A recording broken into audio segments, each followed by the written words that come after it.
নেশা এক প্রকার যুব সমাজকে ধ্বংসের দিকে ধাবিত করছে বর্তমান সমাজ ব্যবস্থা। তার থেকে কিছুটা পরিত্রাণ পেতে সমাজে কিছু সামাজিক সংস্থা, স্কুল, কলেজ এবং কিছু লোকের আপ্রাণ প্রচেষ্টা অবিরাম চালিয়ে যাচ্ছেন। তারই দৃষ্টান্ত দেখা গেল অমরপুর মহকুমায় 4টি স্কুলের ছাত্রছাত্রীদের মধ্যে।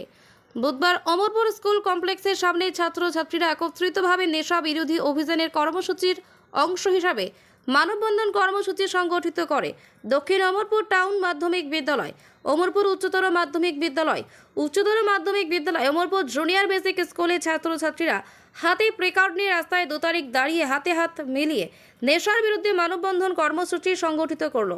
এই ব্যাপারে বলতে কে শিক্ষক জানান, বর্তমান যুব সমাজকে নেশার হাত থেকে বাঁচিয়ে রাখার জন্য তাদের এই ক্ষুদ্র প্রয়াস।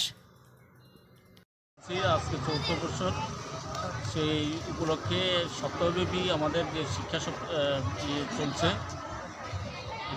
সপ্তাহব্যাপী এবং আজকে 3য় দিন, সেই হিসাবে আমরা মানববন্ধন করছি। বর্তমানে যে ড্রাগসের যে খেলাধুলা আছে, যেভাবে ড্রাগসে যুব সমাজ আচ্ছন্ন হয়ে যাচ্ছে নেশায়, সেটা একটা প্রচারের জন্য, যাতে আমাদের আগামী প্রজন্মকে যাতে সুন্দর সুস্থভাবে বাঁচতে পারে, তার জন্য নেশার কবল থেকে মুক্ত করার জন্য, এটা একটা প্রচারের জন্য আমরা মানববন্ধন করছি।